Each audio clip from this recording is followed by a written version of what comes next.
Hey everybody, I'm hopping on here at this twilight hour to talk about a topic that just popped into my mind that I thought would be helpful around A Course in Miracles. Don't mind my wet shower hair. A friend once told me, after I had mentioned to her that I'm a student of A Course in Miracles, she once said to me, I'm not really into that. It really just feels like a spiritual bypass, that whole framework.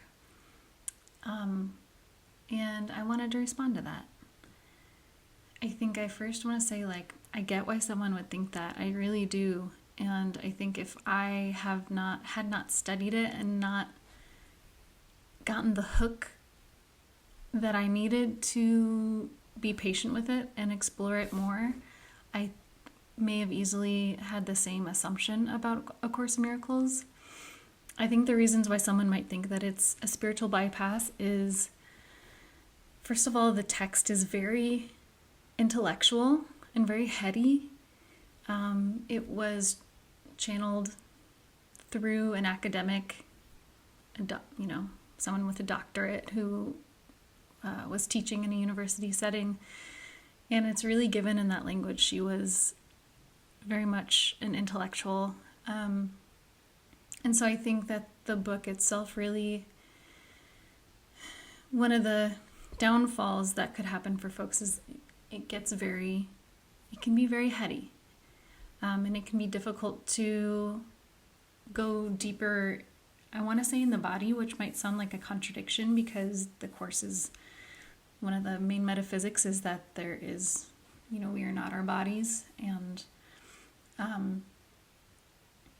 but the body on this level of form is a tool that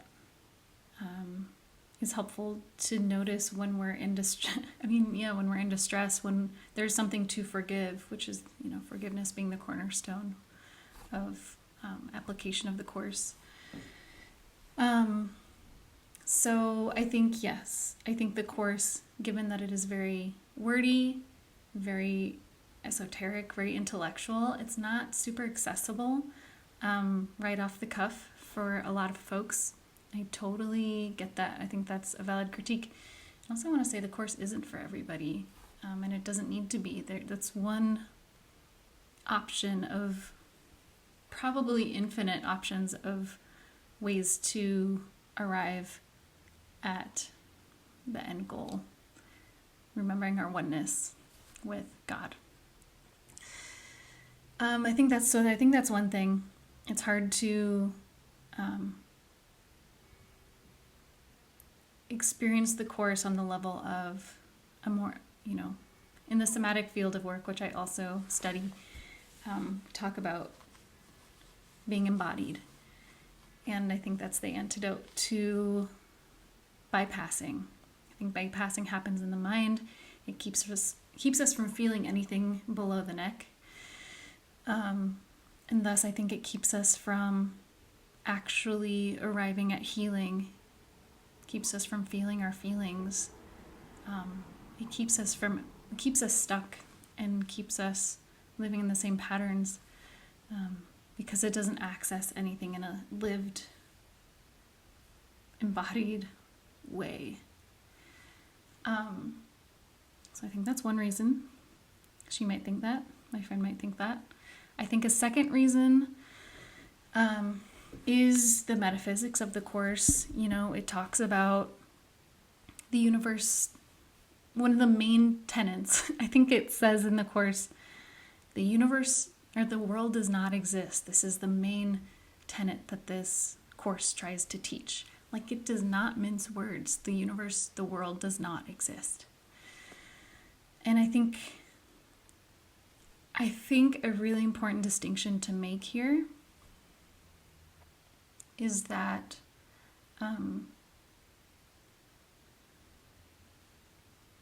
we need to understand the metaphysics in order to practice well the actual crux of the Course, which is forgiveness. Forgiveness is the antidote to bypassing, the spiritual bypass. I think if we stick toward thinking that the way to implement and apply the Course in our daily lives is to repeat to ourselves, the universe does not exist, the world does not exist, I'm not a body, you're not really there. Those can be helpful reminders that may prompt a deeper experience of true embodied forgiveness or healing. But if you're keeping it there as like that's the forgiveness, is just saying you're not really there. I forgive you because you're not really there. Or this doesn't bother me because the world doesn't exist. I think that's a dangerous place to get stuck. And I think it's understandable without a deeper exploration of the Course. And that's why I think one of the main things that I feel moved to talk about in these videos is how the application of forgiveness, as I said, is the crux of this work. The metaphysics, again, is one thing, and it's helpful. It's a helpful basis from which to implement and apply the Course in our daily lives. But people can argue about the metaphysics and talk about the metaphysics all day long, and it's not getting us any closer to true experience of who we really are. It's not getting us closer to, and whatever word you want to put there, enlightenment, oneness with God, remembering our true self. So that's why I really, really, really encourage people to, wherever you are in your exploration of the Course, I really invite you to attempt, at whatever level you understand it, to begin practicing forgiveness as the Course describes it. You might be wondering, well, what do you mean as the Course describes it? I know there's the world's level of forgiveness, which is,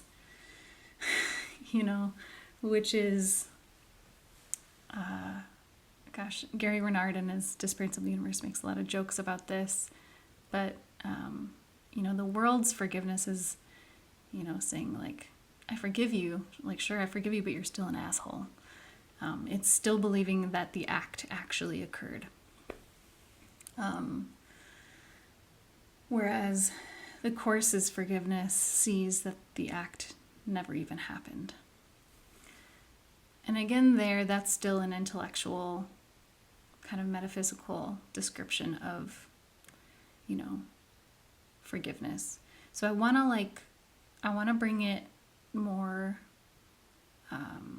real, more direct, and talk about the Course's forgiveness as separate from kind of the standard forgiveness of the world, which, is arguably not really forgiveness as the Course sees it.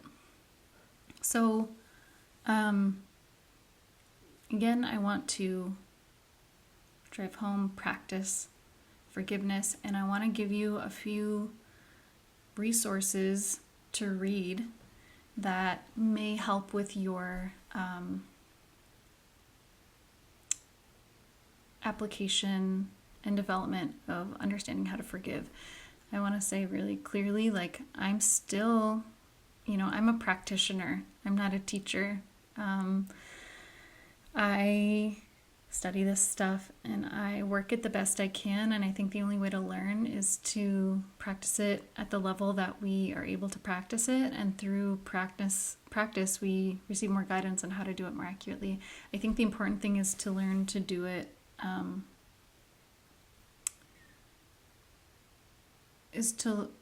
the real what is that?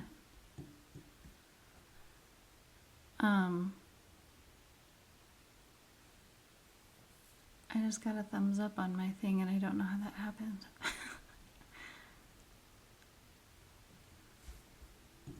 Sorry for the interruption. It appears that if I do a thumbs up well, that's not doing it now, that it automatically does a thumbs up on this video. The thing that I wanted to say is that I think the important thing is to practice these things within ourselves and learning to work with the Holy Spirit. Like, I don't think there's any way around the messy, slow, evolving process of learning to work with the Holy Spirit within ourselves. And I think the more that we rely on, learn to rely on, God, this thing is so annoying. Learning to rely on ourselves, informed by the resources around us. But those thumbs up really are distracting me. I have to try to not thumbs up. It only does it if I don't even try to do it.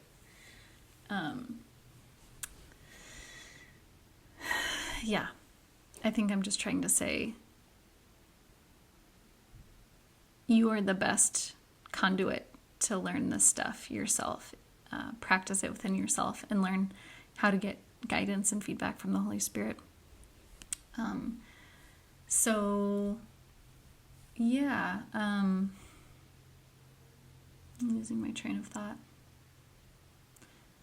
So I want to talk about some resources that I use that has supported my understanding of forgiveness in a practical, applied way. Again, there's metaphysics, but that'll only get you so far. You need to work the steps.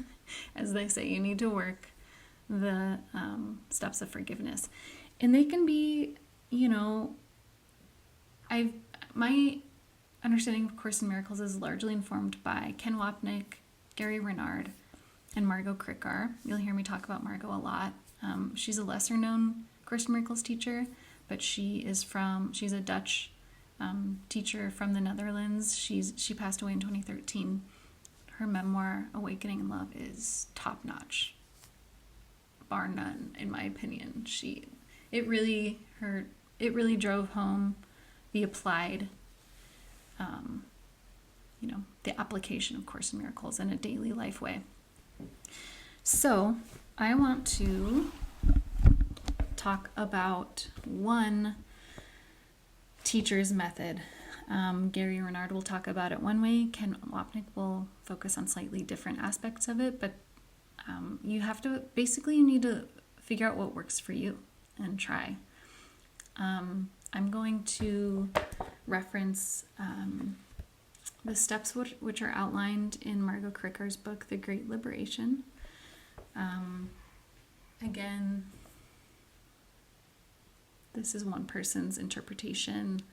I wouldn't say interpretation, but it's one person's way of describing it, but I think all true forgiveness is the same. It's just a matter of slightly different ways of explaining it and slightly different things that you're focusing on. So I will talk about the way she breaks it down. She breaks it down into 3 steps. I'll name those steps first. 1, taking back your projections. 2, looking within. And 3, turning it over to the Holy Spirit. So the first one, taking back your projections. I think first I want to say invite the Holy Spirit in as soon as possible when you start this process. Invite the Holy Spirit to be in charge and to be next to you as you work these steps. And the important thing is to be gentle with yourself. There's no right way or wrong way to do this stuff. And everything is a learning process. And I think I'm one that has historically been really hard on myself. Ironically, when working with Course in Miracles, I really want to do it right, and don't think I'm forgiving well enough. And I think that the Holy Spirit's biggest lesson for me lately is kindness toward myself. And that's the most loving thing, and the kinder we are to ourselves, the kinder we are to other people. So step 1, taking back your projections. I'm not going to read this word for word, but I'll kind of summarize through my words and my lens. Essentially, so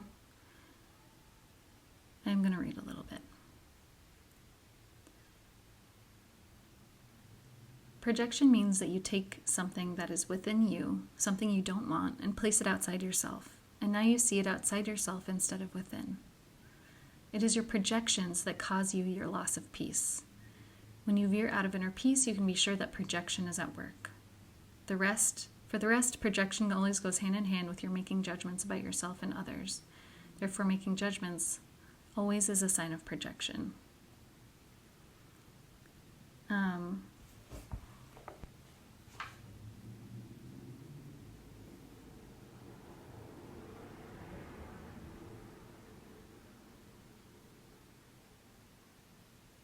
Taking back your projections requires your willingness to recognize that the problem is not in others, the situation, your body, or your false self-image. The real problem is in your own mind. Everything always remains in its source. The mind's projections simply remain in the mind, for ideas leave not their source.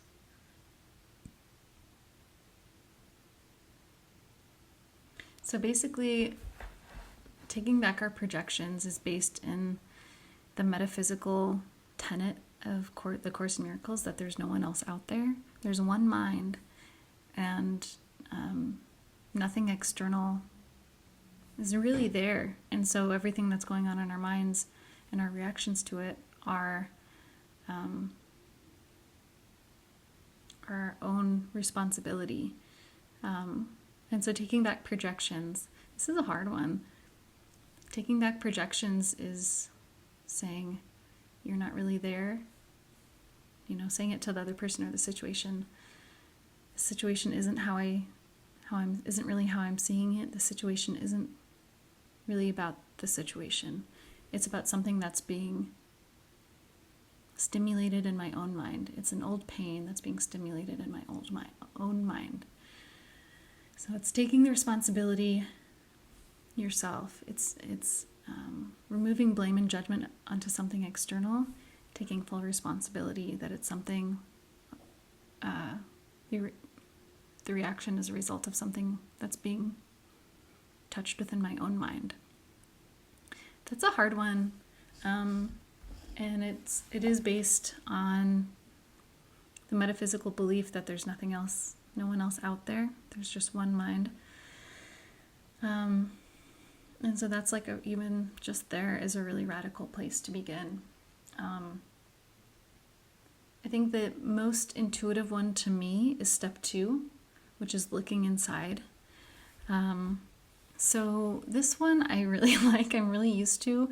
I have done many different trainings around emotional processing, different kinds of therapies and modalities. And so looking within is, it could take a few forms. For me, I know to look within when something feels, when I notice an emotion in my body. Sometimes I'll feel like a pit in my stomach. I'll feel deep sorrow in my chest. I'll feel some agitation or tension or tightness in my shoulders. There's different biofeedback markers for everybody. And again, I think the more that we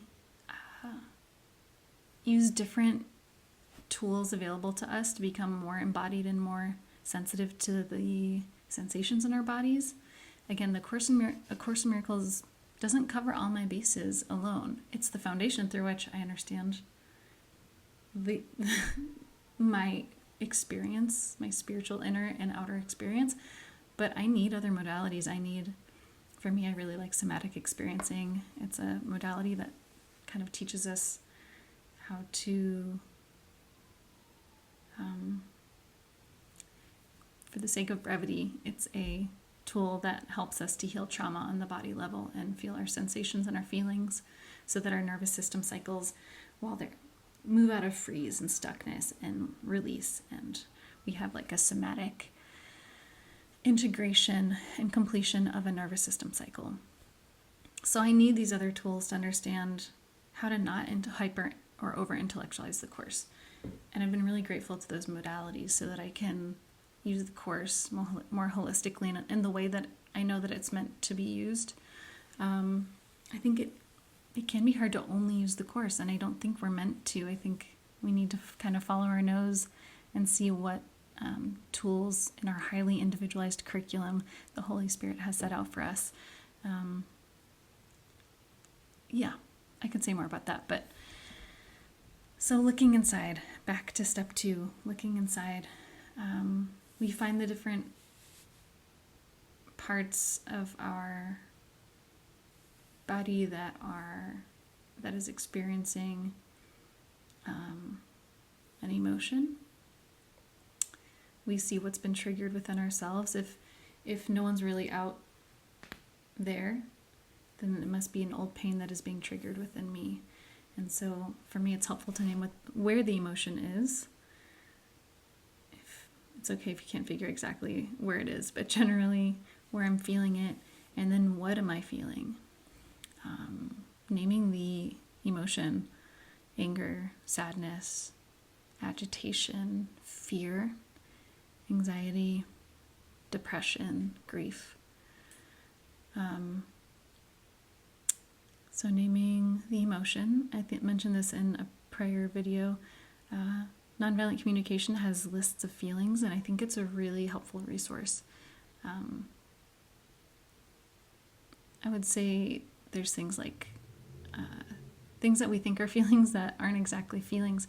Like to stick to the feeling words. What is the emotion, the name of the emotion that I'm feeling? So, and then Margot says, as we look within, I really like how she says, it would serve you well to keep in mind that whatever has been touched inside of you had to be a sore spot in your mind, a spot where love is not yet present. That sore spot pre-existed the event that seemed to be the source of your lack of peace. That event was just the trigger that brought your pain to awareness. This can be compared to, for example, having a bruise on your arm and you scrape against a wall ever so lightly with that arm. Then you feel the bruise, but the pain is caused by the bruise that was already there and not the wall. So thinking of a pain in us already exists. It's a spot that we have not yet let healing come to in our minds. And this is an opportunity to feel where we have not healed yet, and and to let go of the idea that it's from something external. This wall or this image may have stimulated that pain, but it was not the source, the cause of that pain. And then she wants us, Margot Krickar, wants us to name the belief. She says that emotions stem from a belief. This one, I admit, is trickier for me. So it's kind of like we're going down. First we have the feeling, and then it's like looking at what is the belief that is causing the feeling. She says that,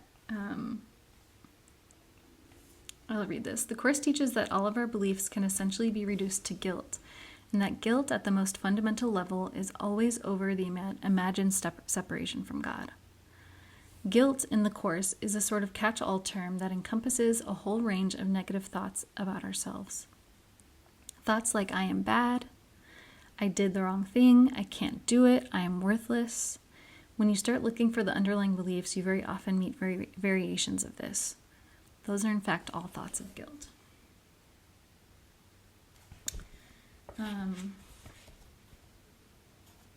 And then she says that it's really important to make emotional connection with the emotion and the belief.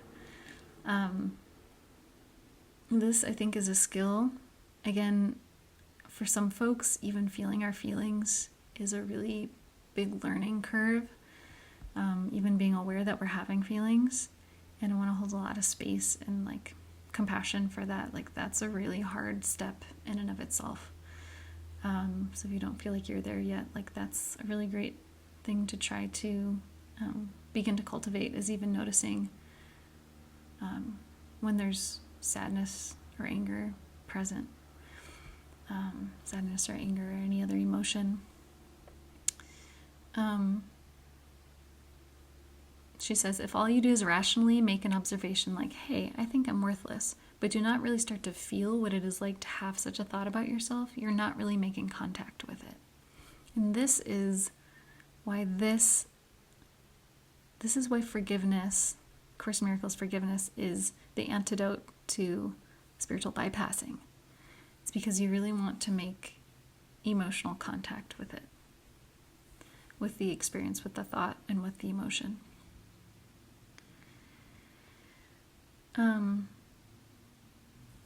I also want to say it's important to not become inundated with the feeling.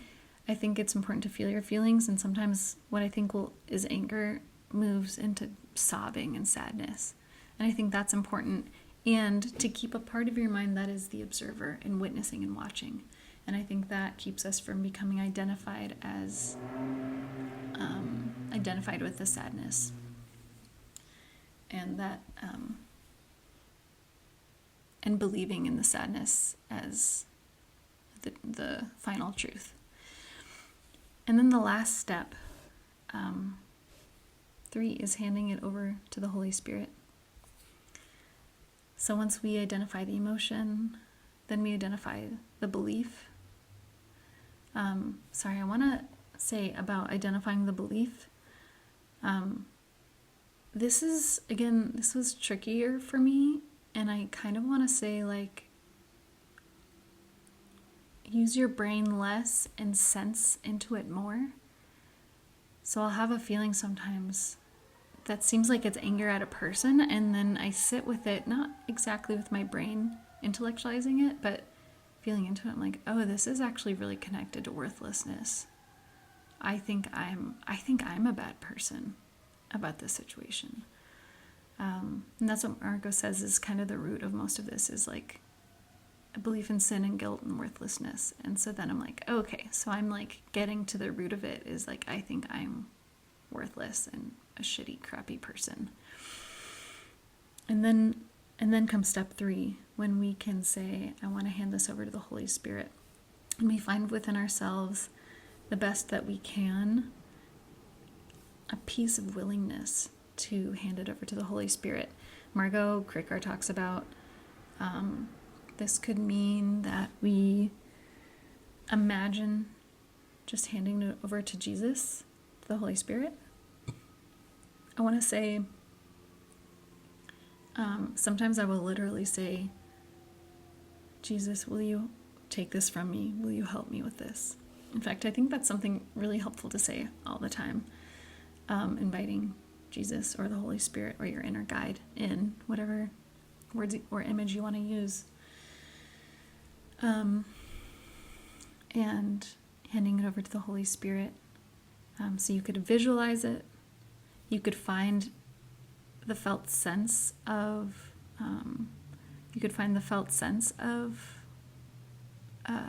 willingness within yourself. And she also says you could also use like a Course in Miracles workbook lesson phrase that works for you. I would say for myself, finding the authentic sense of willingness within myself and imagining handing it over, but not over controlling it or over managing it. Like Ken Wapnick talks a lot about, like, in the Course too, talks about like don't I mean, there's one line that says, don't trust your good intentions, they are not enough. But I would say the more we try to do it ourselves, the less accurate we're doing it. The workbook lessons reference this concept a lot, that like really letting the Holy Spirit, like asking the Holy Spirit to come in and forgive something, and then trusting that that is being done, and to not try to be the ones to forgive. And I feel like Margot talks about that in here a little bit. Handing it over, she says, handing it over can be done in any form that feels right for you. By simply feeling the willingness inside yourself, by using an idea from the workbook, or doing any kind of visualization. Here it is. After handing it over, you do not have to do anything else. In fact, you really cannot do anything else. Wait and trust. The Holy Spirit guides your process, and He will do that very well. I just like that phrase. Perhaps you instantly feel something shift or change inside. Peace and calm may come about, or an insight may arise, or something else may happen.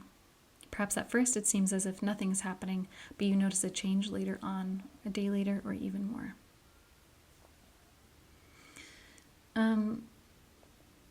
So I will say, for me, I have some biofeedback that happens when I release something. This happens in therapy sometimes too, when I kind of release an emotion or release a formerly held belief. I will, this might sound strange, but it's common for me, but I've learned it also happens to other folks. I will burp. Like, I found myself burping a little bit even talking through this, which again might sound silly to people. I had a friend that was like, that is the stupidest thing I've ever heard. I don't know, I can't find my body, it's just what happens. And my therapist is like, yeah, she's a somatic therapist, and she talks about how that happens to a lot of people, and it's kind of our viscera, like our gut, our body relaxing. It lets go of tension. So yeah, I want to highlight step 3 is handing it over to the Holy Spirit, and then waiting and trusting. We can't do that third step. That step is the Holy Spirit's job. We cannot do the Holy Spirit's job. We can do step 1 and 2 with our conscious brains. We can take back our projections as the first step, and we can explore what's been triggered within us. But then the good, the true like mystery of this whole course is surrendering to Spirit and letting Spirit do its job. And so, to summarize, these are the forgiveness, Course in Miracles style forgiveness is, and doing it in an embodied way, we're actually making contact with the emotions. This is the antidote to it being a spiritual bypass. Another reason that I believe that Course in Miracles is not a spiritual bypass is because its whole premise, as far as the applied aspects of it go, applied in your daily life, is that the whole idea, and I learned this so much from Margot Kricker's book, Awakening in Love. It's only available in Kindle form, but this is the cover page of it. I learned this from her, especially how much this is an embodied process. She talks a lot about how our past experiences live in our viscera, in our gut, in our stomach. And I know that's using body language when languages about anatomy, when it's a course that says that bodies don't exist, and yet we have the lived experience that we aren't a body. And we can't, I think it's harmful to deny that that's our current experience, even though it's not the ultimate reality. It's as much as why, the same reason why we shouldn't deny ourselves food, or breathing, or sleeping.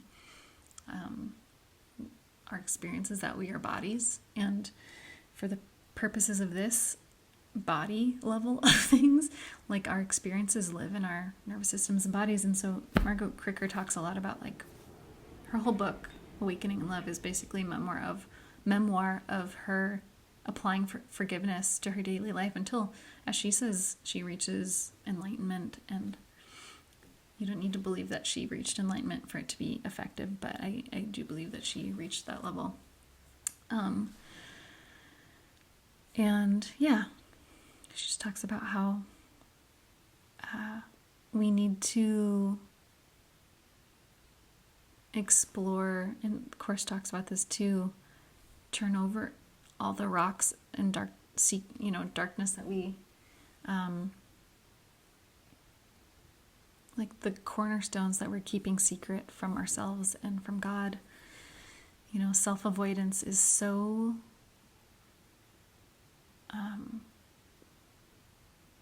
prominent in our culture, and just as humans, we have learned to deal with pain by compartmentalizing it. And I think it's our job, using A Course in Miracles forgiveness, to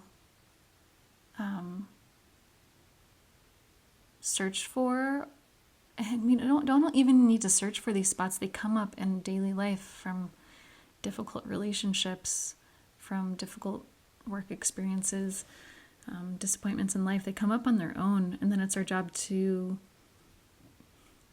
look within at the true cause of it. Something that's also helpful for me to remember when I'm working with forgiveness is to remember that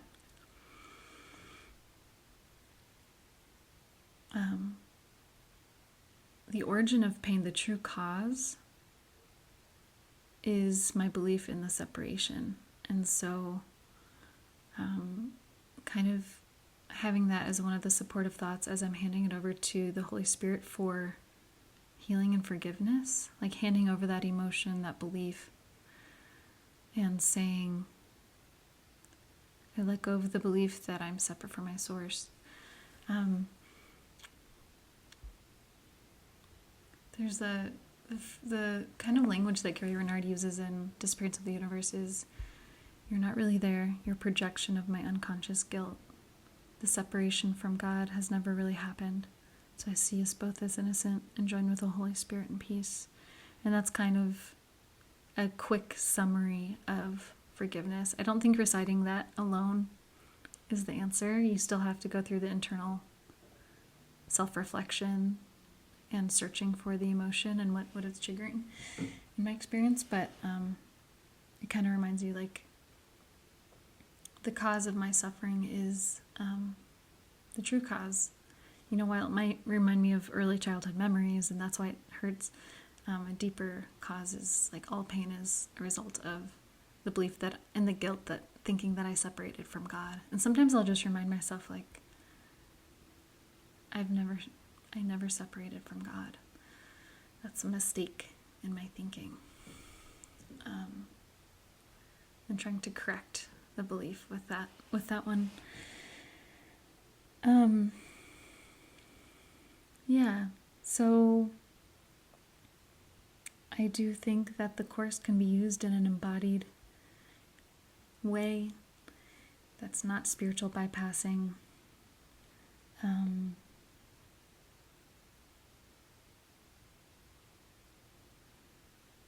And I think it is through doing a fearless inventory. I think that's AA language, a fearless inventory of ourselves, and all the spots, all the pockets of pain that we've hidden away. It's our job to unpack those, to feel them and hand them over. And I think that's the heart of the daily practice. So, really want to underline that. Please don't ignore your forgiveness lessons. That's the only way home. It's fun to learn about the metaphysics of the Course, to learn about past lives a little bit, or all these other metaphysics that we can get caught up in. But the real crux of applying this Course is applying forgiveness and applying the thought system to our daily experiences. And be willing to feel our feelings, to not avoid ourselves, to forgive ourselves when we do avoid ourselves. I am a tech addict as much as the next person, though I try not to be, which I mention because it's a really easy way to avoid our feelings. It is an opiate of sorts, I think, but everything is. So, if you have any questions for me, feel free to post them. And yeah, thanks for listening. I hope part of this, some of it, was helpful. See you next time.